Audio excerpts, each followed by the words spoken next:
आज 16 दिसंबर है। सानिया APS पेशावर को आज 10 बरस बीत गए, लेकिन उस दिलखरार सानिया के ज़ख्म आज भी हरे हैं।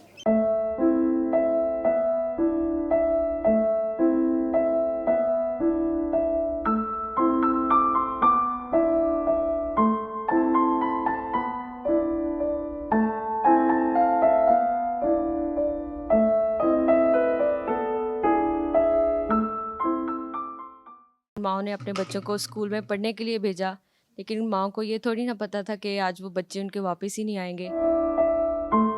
अब हमारे बच्चों को थोड़ी सी भी तकलीफ़ पहुंचे तो हम इतना परेशान हो जाते हैं, तो उन बच्चों ने तो माओ ने अपने बच्चे खो दिए बिल्कुल ही। ये वाक़या पाकिस्तान की हिस्ट्री का बहुत ही दिल दहला देने वाला वाक़या है, क्योंकि इसमें दहशतगर्दों ने APS स्कूल पर हमला किया और लातादाद बच्चे जो हैं वो माओ के बिछड़ गए उनसे। तो आज भी जब इस वाक़ये को याद करते हैं तो दिल गम से भर जाता है, और बस यही दुआ है कि अल्लाह ताला उनके माँ बाप को सब्र दे।